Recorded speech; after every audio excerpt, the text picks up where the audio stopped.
There we go, we're on. Well, good morning everybody and welcome back. Hopefully you enjoyed our first keynote there.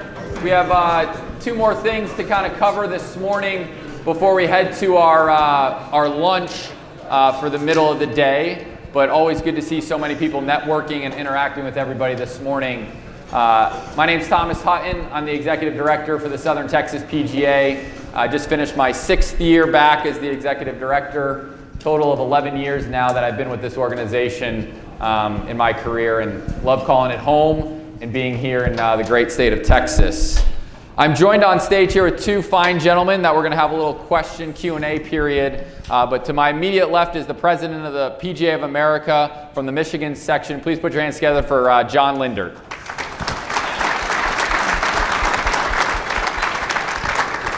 And then to his left is our District 12 Director that he still has one more year to go in that role. He's from the Sun Country over in New Mexico, but please welcome Derek Gutierrez.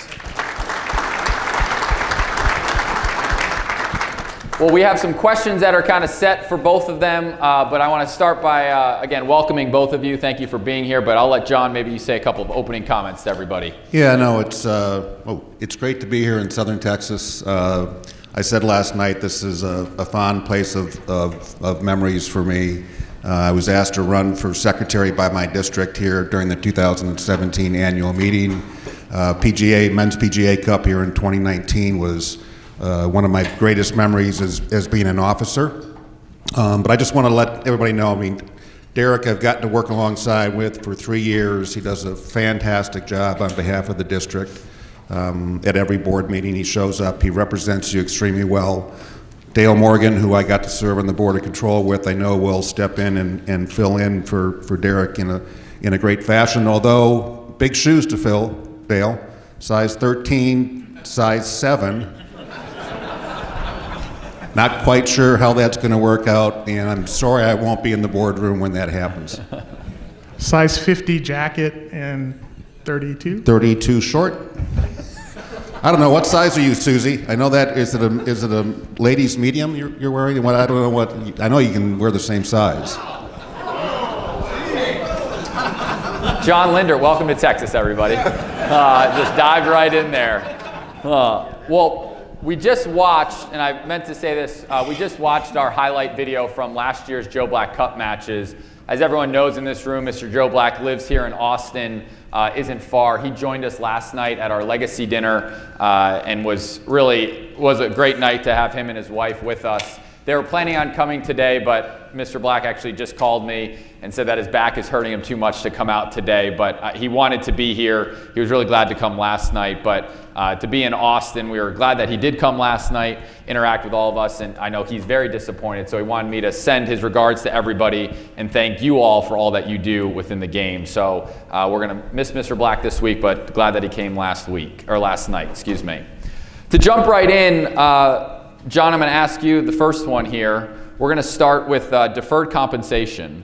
That program was announced last year, a direct benefit to our members to put money in their pockets. In your opinion, how has the program been? Any adjustments for this year? Any insight that you can give to this group right here as a direct member benefit? Yeah, great question. Deferred comp, I mean, we as a group, us as PGA professionals, tend to be slow to adapt to new things. And so when the board decided to embark on this deferred compensation, and number one, kudos go to Seth Wall and the team for getting it across the finish line. We've been trying to do this for 30 some odd years and have not been able to get it done. And it's mainly been because of the IRS. Trust me when I say we went to the IRS and asked for 1,000 different things. Could we get deferred comp points for teaching? Could we get deferred comp points for showing up for meetings like this, for volunteering?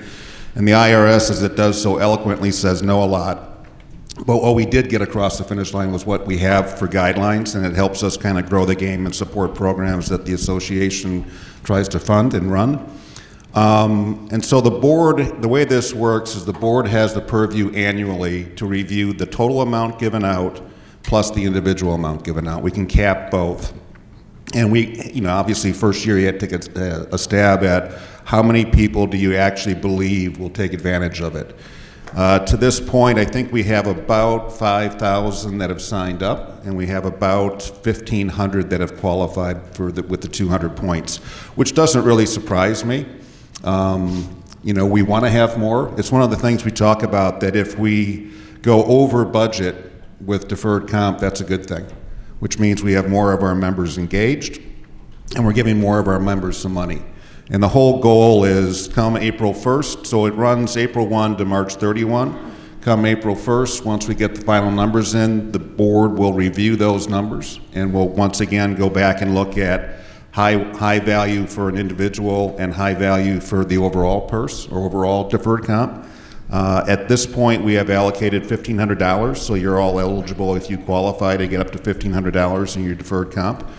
And we put into the budget $5 million. So we're behind this, and we continue want to see that grow. And if we exceed $5 million, we'll go over $5 million for the next year. And I think the good thing to communicate to this group is that we're projecting that if you hit the 200-point total this year, that you will be getting that $1,500. That's the early projections right now. Obviously, the year isn't finished yet, where we still have until March 31st that people can put points in. Is that a fair statement? Yeah, I mean, so if you do the math, it actually equates to if 3,300 people get the 200, that adds up to the $1,500 per person. If we exceed 3,300, then obviously there'll be some portion of that. We felt that when we first did this, that in order for it to be beneficial, you had to receive somewhere north of $750, and that's how this whole budget was worked out, using that as a floor, and then $1,500 as the ceiling. Did you want to add something? Just really quick, and if there's $26 million committed to this programming over a 4-year period. And if you really look at what you're doing in your operations day in and day out, you're probably already checking all of the boxes to earn these funds, and it's a great benefit. We have 7 PGA members at my facility, and we sat down with each and every one of them and determined that most of them were probably qualified already for some of that money. So highly encourage you to take some time and look at that. It's free money in the end, regardless of your age. I know a lot of us are over the age of 50, but who doesn't want a little additional deferred comp as they head into retirement down the year? Yeah. And what I always do at this time, obviously the plug, there is the PGA member app. All of this can happen right there on the app. We're going to continue to be pushing that app more and more by paying our dues, more communication that the deferred compensation was the first part of that app. So very easy, self-explanatory on there for you to submit all of your points, another PGA member verify those points, and then obviously hopefully get 200 points by the end of the year. So from a mentoring program, PGA Junior League, hosting events, hosting section and junior events does qualify as well.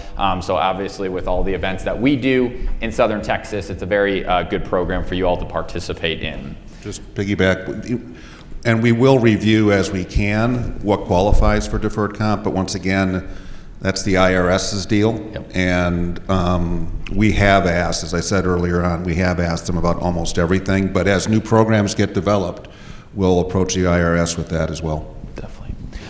John, we're going to move to recruiting efforts. Everyone's always looking for assistance, young talent, new people into the industry. Overall, I think it's working. We now have over 5,000 associates and students enrolled, a number that we haven't seen across the association since 2010. A couple of questions on that number.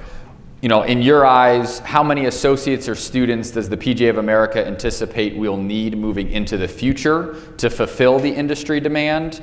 And then on the flip side, with over 53% of our total membership across the association, you know, getting closer and closer to retirement in that baby boomer phase, you know, our baby boomer generation, what efforts are we taking to kind of backfill and continue that positive trend? Yeah, it's when I ran for national office, it was one of the things I talked about.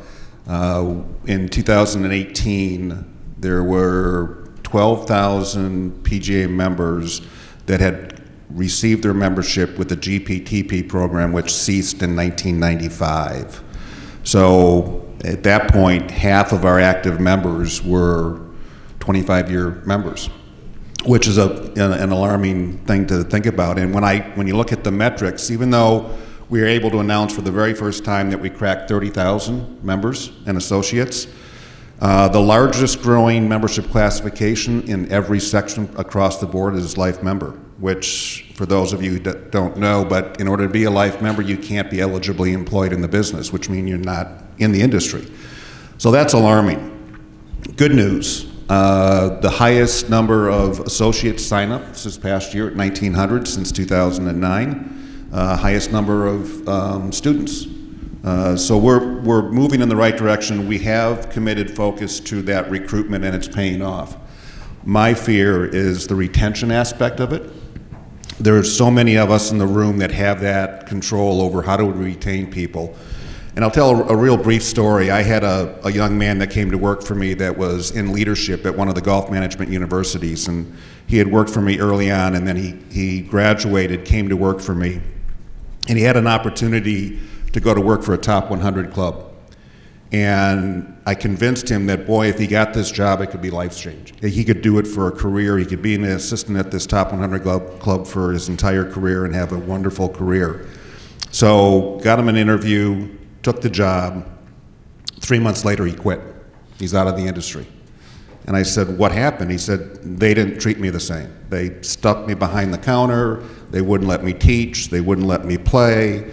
They didn't care about what I was interested in. So, at a lot of the annual meetings, I've spoken about, find your passion. Find something you're passionate about, and then find somebody that will help you achieve your passion. Unfortunately, this young man we've lost. So we can do all the jobs that we need to do to recruit, but we need to do a better job within ourselves to retain. And that's kind of a little bit about the conversation this morning, understanding what this next generation needs out of their employment, and actually sitting down and talking to them. Where do you want to go? What do you want to be? What do you want to do? What's your passion? And help those individuals achieve their passion. And if you do, they'll stay. But if you don't, they'll go. If somebody had stuck me behind the counter when I first started off and didn't allow me to teach and play, because that was my passion, I probably wouldn't be sitting here today. So I think there's two components of this. I think we're doing a great job with the recruitment aspect, but I think we need some improvement with the retention aspect. I think that is a very fair answer and a good one, so I appreciate that. Derek, we recently hired, I wasn't a part of this at all, the PGA of America recently hired a Chief Operating Officer, Craig Kessler, and he announced what we're calling is a new project called the North Star Project that showcases at a high level what the PGA of America is focused on. As seen on this screen in front of you, he broke it down into 4 areas of member, game, business, and people. At a high level for the people in this room right now, what stood out in this process that really affects our members, and what's something that really got you excited about this? It's a great question. And so, all these 4 stakeholders, everything drives services and benefits down to the members. So it's all important. So, I come from an operations where I'm really focused on the financials of operation, and that's something that I've done as a national board member and will continue to do if I'm elected to serve. There's some areas under the business that we are focused on. I'll touch on 4 items. 3 of them involve championships. 1 involves our commercial partnerships. And so Jeff Price and team have been charged to go out and find new partnerships and drive $6 million a year of incremental improvement to the P&L. Media and growth ventures, all those things. The landscape's changed immensely with partnerships and sponsorships and all of those things. We have the broadcast deals are up in 2030. We don't know what that's going to look like. So to go find $24 million of P&L improvement is not easy, but they're going to have to turn over every rock to do that. They do that, that continues to improve our net line and drive services down to the members. The senior PGA Championship has struggled a little bit financially. This has deep, rich history and tradition. This event cannot go away, but it cannot continue to bleed cash. We have to stop the bleeding there. And there's some programming coming out from Craig and team and Carrie to make that more net neutral down the road so that it doesn't be a detriment to our operations. We all know about the Ryder Cup and PGA Championship, right? That's the hot topic of conversation every day. I get more calls about that from my section and beyond, and where are we headed. It's critical that we protect those. We talked about history and tradition. That Ryder Cup is everything. The PGA Championship drives the heavy of our financial activities, and so how do we protect those? And we're working diligently on doing that. That's changing every single day, and how do we protect that? The women's KPMG event, we have to have a women's event. We are moving in a diverse, forward-moving, we have to. It cannot go away, and so that, we need the broadcast deal there, the viewership, how do we continue to create interest in that event? And can we have more of our women members playing in that event? It's very important. John, from a member standpoint in this bucket, obviously Derek just talked a little bit about the business and even the game there from our spectator championships. Talk a little bit about the member side from the North Stars that Craig put together here. Yeah, I mean, one of the whole idea behind the North Stars is we get hit up from all sorts of different angles as to what should we do, how should we do it, and creating these North Stars are kind of a guide as to, are we doing what we should be doing? Are we paying attention to what we should be paying attention to? And obviously these 4 buckets are critical, as Derek pointed out. So the member is, are we doing what's beneficial for the member? You know, when I ran, it was my campaign slogan was member first. And I think that's kind of what we're looking at. We're trying to make sure that the members' needs are taken care of and that the team at PGA of America headquarters are fully aware of the needs of the PGA member and look at things through the lens of a PGA member. I'm going to piggyback a little bit on Derek's. I'm going to ask a question. Does anybody know when the Senior PGA Championship started and where? JT, I knew you know. Anybody else besides JT? 1937, Augusta National. So it was the first time the Senior PGA Championship was held, 1937 at Augusta National. So you talk about rich in history. Trivia question, how many majors have been held at Augusta National? Everybody's going to say one, the Masters. Well, there's another one, 1937, Senior PGA. Fun fact there. So are we going to go back to Augusta? Is that our business plan moving forward? We're working on it. One of the things that recently came out, and this is for you, John, was that the PGA of America recently unveiled a new branding campaign around, we kicked it off at the Ryder Cup back in September. It appears that the first step in this campaign was really a change in our logo. Can you tell us a little bit of how we got to this point and what can we expect moving forward with this rebranding campaign? Yeah, it's hard to not remember. June 6th, 2023. June 5th, 2023, I flew into New Jersey, was at Baltusrol, staying in the clubhouse, getting ready to do the KPMG Women's PGA Media Day, scheduled for 10 a.m. June 6th. 8 o'clock at night, I get a call from Gina Vance that says the media day is canceled and that Baltusrol has a super spreader. They want me to leave the clubhouse and go to a hotel. Of which I said, I'm not leaving. I'm going to lock myself in the room. I won't ask for any food. I won't bother anybody. And can you get me out before 9 o'clock at night the next day on June 6th? And she said, sure. So she got me booked on a flight at 9:57 on June 6th. And I get on board the plane, trying to follow FAA regulations and not be on my phone once they close the cabin door. Cabin door closed at about 10:01. At 10 o'clock, my phone blows up, and I turn off my phone. I'm in the air for an hour and a half, no internet on that flight, and I land in Detroit to a million text messages, missed phone calls, emails. As the president of the association, you sit on the PGA Tour Policy Board. So everybody was asking me, you had to know. You had to know this announcement was coming, and I said, I had no idea this announcement was coming. So I drove to a local golf course, sent off an email to the past presidents of the association, sent off an email to the board explaining exactly what I knew and what I didn't know. And at that point in time, we talked about it at the board level. We had lived for a long period of time okay with the confusion between the tour and the PGA of America. And we were okay with that. June 6th, that stopped. The number of emails, letters that were not positive from individuals that were threatening came to me.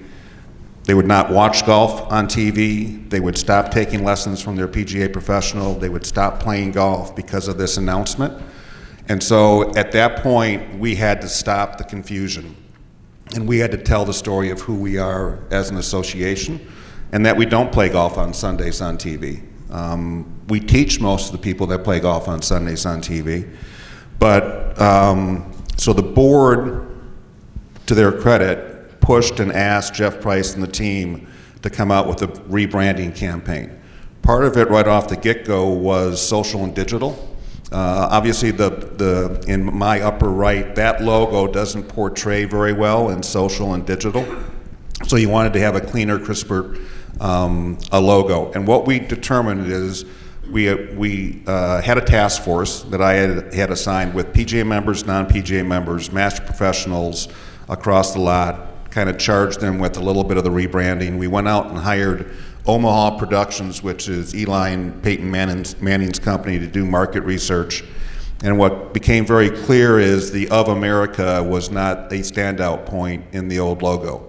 And we wanted to tell the story of who we are and what we are.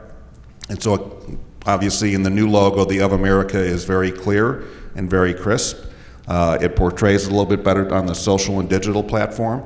And then the next task was, can we get this all done, because we had this small event in Rome called the Ryder Cup. That was a perfect opportunity to hit millions and millions and millions of eyes with this rebranding campaign. And the purpose is to tell our story. The purpose is to tell that we are the ones that are teaching millions. We're not playing for millions, as Don Ray likes to say a lot. To tell people what we do each and every day. We're the owners, we're the operators, we're the gatekeepers of the game. We grow the game. We have so many different programs that promote the game, and that it was the whole purpose behind this, was to kind of eliminate that whole confusion. And as the time went on, so that was June 6th, June 7th or June 8th, I was in Arizona. So I went from Jersey to Arizona, and Lester Holt comes on TV, and he has, well, there's new deal between PIF and the PGA, and it's our logo. And once again, phone blows up, phone blows up. So this whole idea is not only from social and digital aspect, it's about telling our story, it's about telling the PGA of America's story, about telling the PGA professional story, but also making it clear that that Of America stands out over and above everything else.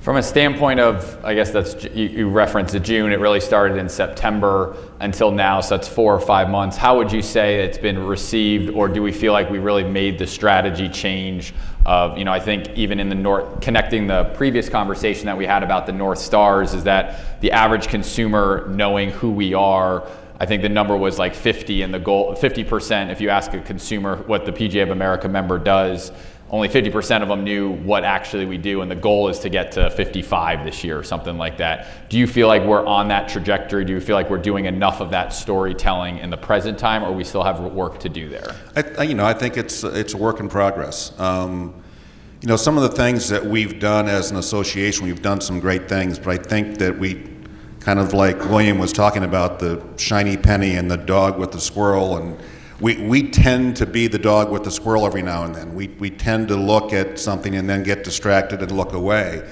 I go back to the Thanks PGA Pro campaign that I thought was brilliant, that we ran, then all of a sudden we stopped it. We can't be the dog with the squirrel. We've got to maintain focus, and we've got to start plugging this, and we've got to continue to support it with resources. So we're inroads, but we need to continue to sink resources behind us. Yeah. And one of the things that we're doing at the STPGA this year, and hopefully you saw it on Friday on our social platforms, is we're starting a new series called Meet the Member. I think here in Southern Texas, we want to be very direct of, like, people need to know who you are. I think even for John at a national perspective, I think we need to actually put a PGA member who is a head golf professional on our platforms and tell that story way more direct, and not around or circumvented of, like, what do you all do in this room day in and day out? And so from a STPGA perspective, we started a series, Meet the Member. We picked Jason Alexander for our first one, big personality, but also a story behind there. He's gonna be our MC tonight. And so we're gonna have more direct Meet the Members throughout this year that we're gonna ask people in this room that we wanna showcase you. We do it great with our awards, we do it great with our tournaments, but then right there, we're going back into the tournament side where that's where we're trying to differentiate ourselves. So we wanna tell your story, we want people to meet the member, and you all are that member, and we're looking forward to doing that this year. So we're going to definitely piggyback off of that, but also take a very direct approach here at the Southern Texas PGA. In front of you right now, just so everyone's aware, you saw it here on our podium sign as well, but obviously this affects us at a local level too with the rebrand. The top line is our section and our foundation logo, and then the bottom one is what we're moving to with the PGA of America Southern Texas section. And then from our Reach, which is our foundation, it's now going to be the PGA of America Reach Foundation Southern Texas. A big mouthful there with lots of words. At the end of the day, we're still going to be called ourselves PGA Reach Southern Texas, but wanted to make that very clear with this group in front of you. We haven't done like a full unveiling on our platforms yet. We're going to do that after this meeting. It's on our comms plan to do probably in the month of February to slowly transition into that. When you're at section events, you're still going to see that top left corner.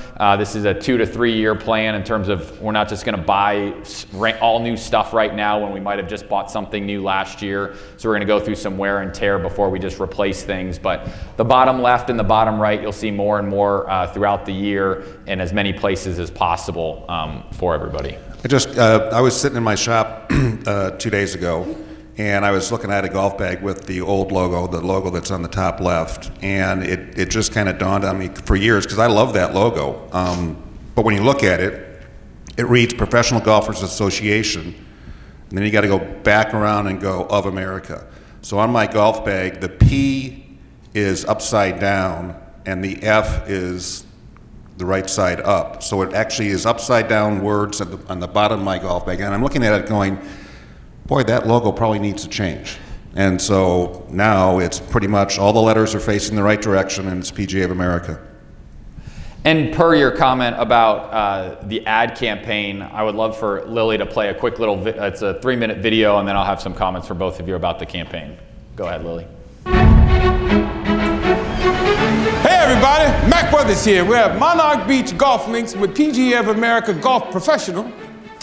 Jesus, damn it, I was on the roll. In a nutshell, I'm in charge of guest satisfaction. And here, like at Monarch, we have such a great reputation, and I think we've promoted the game of golf the way it needs to be promoted. And if we do it right, they'll come back again. Okay. Hey, Mac, you keep interrupting me, Matt. It's a flow to it.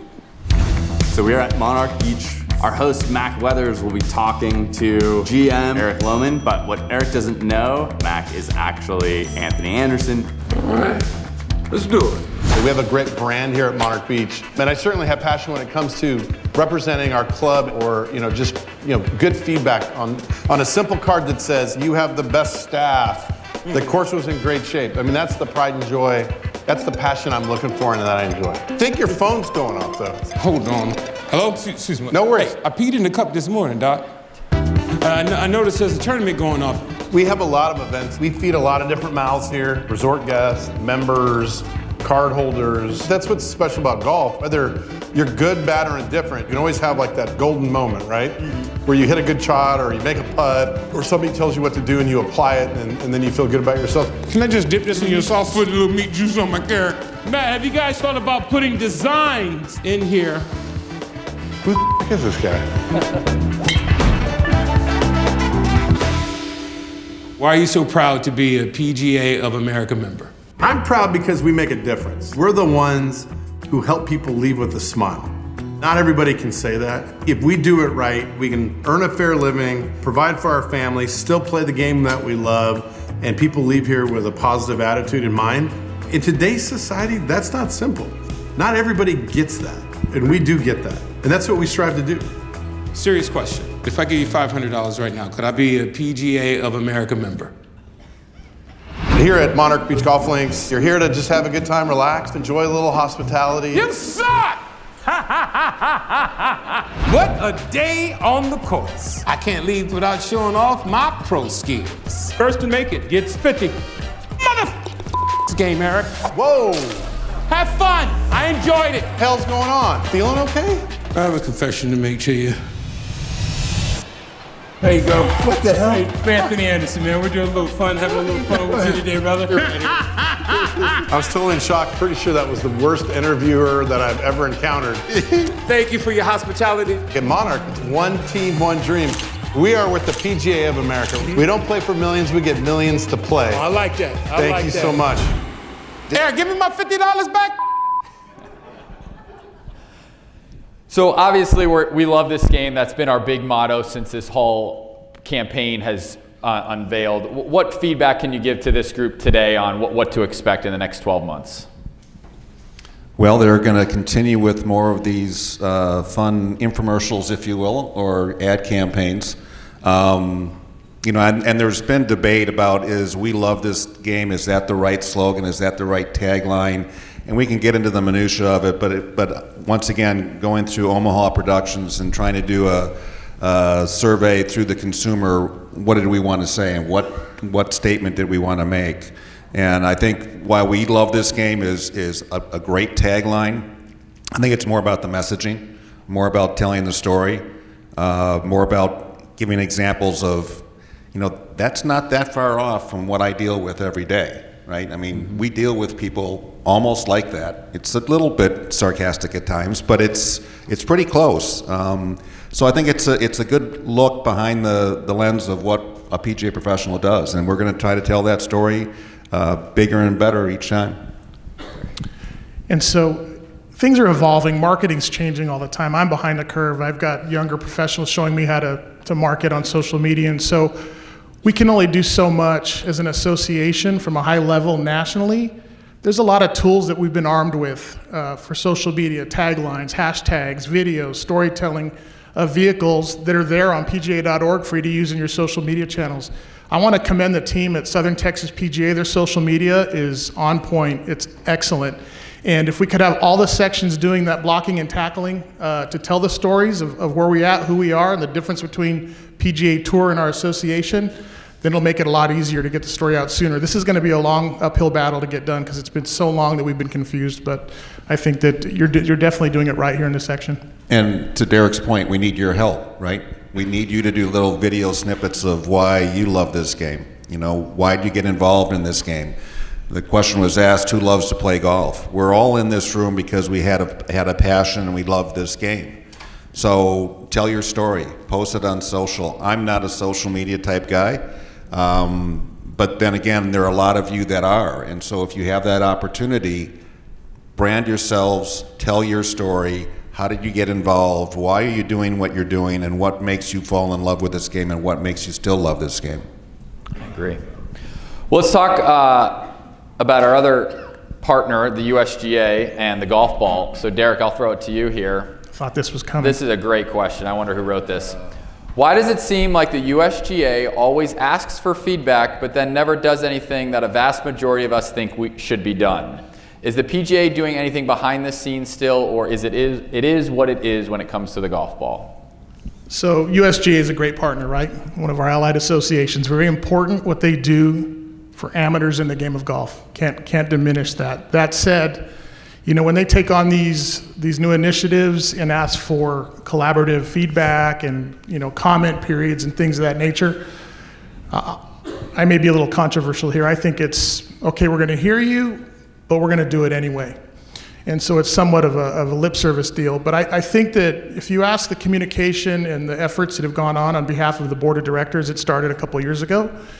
John and team, and they even identified a couple board members to engage in communication with the USGA and speak on our behalf. And again, it fell short. I truly believe that it's political. We're asking what you think, and we'll take it and then do with it what we want. I'm really concerned that obviously this is to protect real estate at some of those traditional golf courses, right? So they're not shooting 30 under.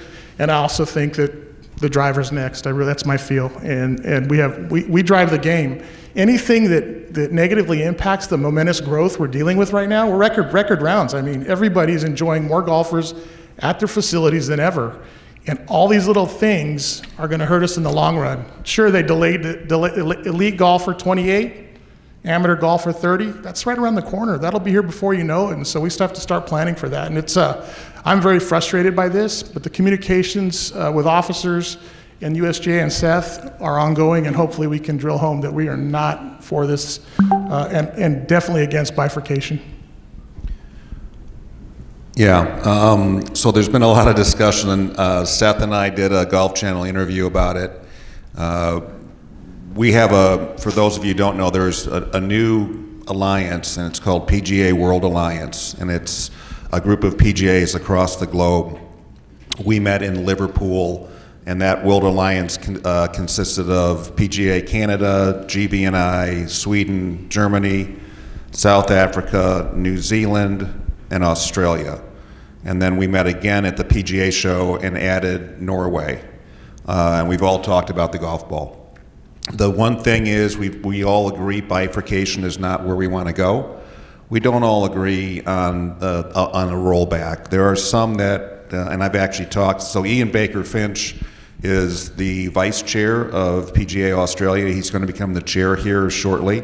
He believes the rollback should actually take place. So long story short, the USGA came back a little bit. Their first go around was, I think ball speed was going to be 127, 128, launch angle 11 degrees, backspin rate 2200 or 2000 RPMs, club head speed, you know, that 128. The top 25 players average 125. The current tour average is 115. So we went back to the USGA and the RNA and asked them, you know, we want you to reconsider this. They came back at 125 club head speed, which we still don't think is the right number.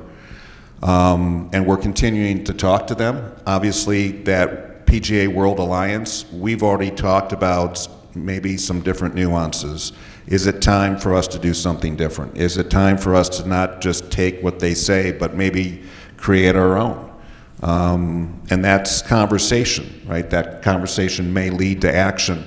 The one thing that I find really curious is, and I said this at the PGA show to the World Alliance, at some point they came up with these metrics. So I don't know whether the rollback was a rollback now, because at some point they added 120, because the current number is 120 mile-an-hour club head speed, 10-degree launch angle, 2,500 RPMs backspin rate.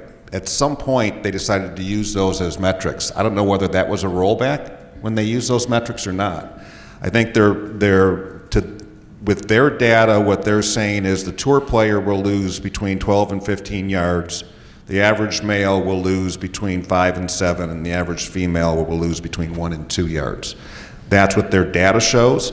I think what's really going to be interesting is where do the researchers and developers go with the driver? Mm-hmm. And because it's going to, when I talk to manufacturers, they talk all the time. The golf ball is the engine by which they create every golf club.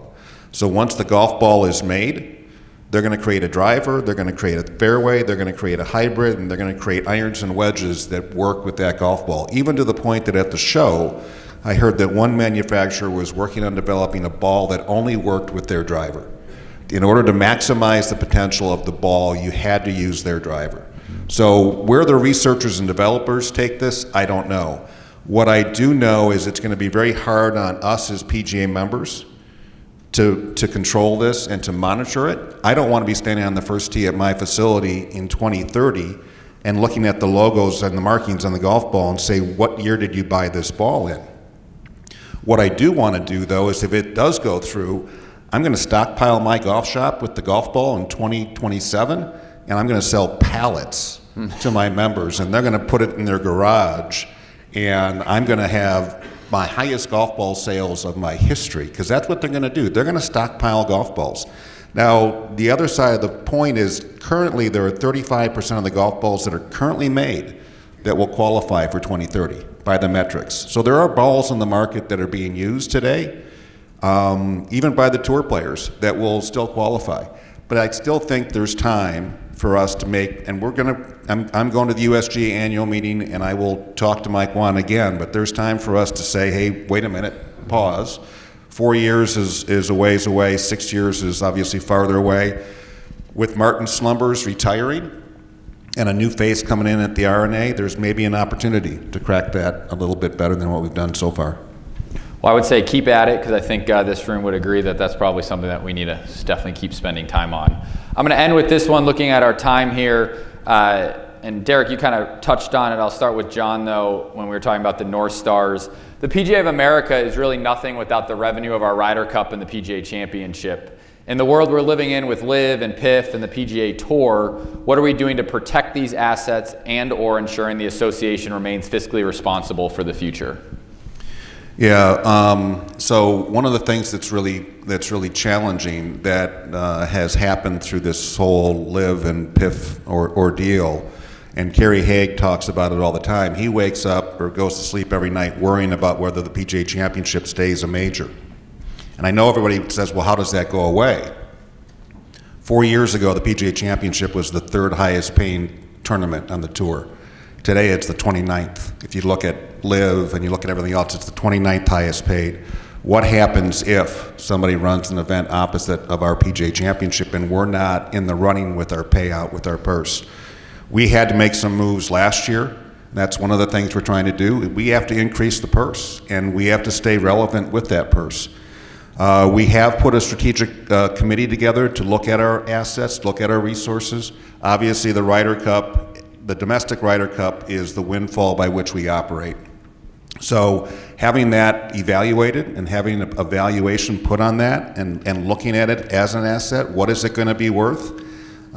Because at some point, you know, we own a couple things that the tour doesn't. We own the best team championship there is in the globe, and we own a major, and they don't have either one of those. They just got $1.5 billion from SSG, and they're looking at $3 billion. And we are preparing for them to come after us and make proposals. And so we're trying to figure out what is our value. And it's going to be a tough period of time, because if that value is something that can ensure the prosperity of PGA members for the next 100 years, what do we do? If they start to take the players, because the players have an equity ownership now in the tour, if the players start saying we want to be paid more to play in the Ryder Cup, what do we do? If we don't have the world's 24 best players playing in the Ryder Cup, what do we do? So those are all things we're trying to strategically look at and address and try to plan for. Derek, do you have any comments additionally to that? I said this last year. I'll just be the eye candy on that question, because not much I can add to that other than purse pressure, player compensation are real. It's not sustainable, and we're looking at everything. The strategic committee he referred to is critical in this thing going forward and trying to figure out how to protect these events, because it's volatile and it's just not going anywhere fast. It's unfortunate. We have, I got 2.5 minutes on this clock in front of me. Does anyone have any questions for either John or Derek? I would open up the floor here. Go ahead, Jeff. Oh, Jeff and then Charlie. Go ahead, Jeff.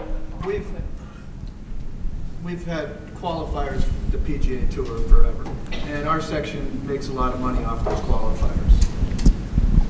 Not being, how do I say this, trying to disassociate ourselves with the tour, is that the smartest thing in the world that we're doing, and why are we doing that? We've created this bond between the PGA Tour and the PGA of America for a long time, and it brings a lot of money to these sections, and it's Florida, Texas, California are probably the biggest ones that host qualifiers for Mexico Open, and go on and on and on. Yeah, 170 million or 170,000? 170 million, that would be 170,000 to the Sign me up section, for that. Right? Yeah. Yeah, well, we're not really, so listen, the PGA Tour, a variety of different things, they're not necessarily in favor of a golf ball rollback, one. Two, I still sit on the PGA Tour Policy Board. The amount of phone calls I've been on and the amount of phone calls I've gotten from the players about their viewpoint has been endless in the last month and a half. So they know our value, they know we're still interested, they know we're still partners, and to a point that I had the conversation that as they go through and they try to develop this PGA Enterprises, it's going to be a separate board. But I reached out to them and I said it's critically important that a PGA of America professional or member stay on the PGA Tour Policy Board. We own the marks. We own the marks PGA, and we need to continue to have a voice in that room. I'm that voice in that room right now, and I'm kind of that split vote. If you have the 5 independents and you have the 6 tour representatives, player directors, and then myself, I can either go with the independent directors and make it 6-6, or I can go with the players and make it 7-5 in a one side versus the other vote. And right now, there's a lot of one side versus the other. So the players thoroughly understand our position, and they thoroughly understand the need for our relationship, and that will continue. So we're not necessarily going after them. My fear, and what the questions that I ask is, to your point, as if I'm looking ahead, trying to be that anticipator, we're going to a global tour. And as we go to a global tour, does that mean fewer qualifiers? And if that means fewer qualifiers, that's a negative impact on every section's budget. So as we try to prepare as far as what the Ryder Cup and the PGA Championship look like, I would say that sections need to prepare that host a lot of qualifiers and get $170,000 annually from the tour. Think ahead. Think a little bit ahead, because things may change as you get closer and closer and closer. Once the PGA Tour buys the DP World Tour, what's next? Right? Because that's going to be their next move. Their next move is to take ownership of the DP World Tour. Now they've got a global market. Then what happens? And that's really what I'm fearful of. Not a partnership. I think our partnership will remain. I have a great relationship with Jay Monahan. Seth has a great relationship with Jay Monahan. We are going and meeting with them during the Players' Championship as well. So that's going to continue, Jeff, for sure. And I think from a national perspective, what I would also say our work, you told a story about June 6th, or what that date was. I take it more of like, we're doing a rebranding campaign because people don't know who we are. Our first and foremost priority needs to be you all in this room of how are we communicating your all story and what you all do every day.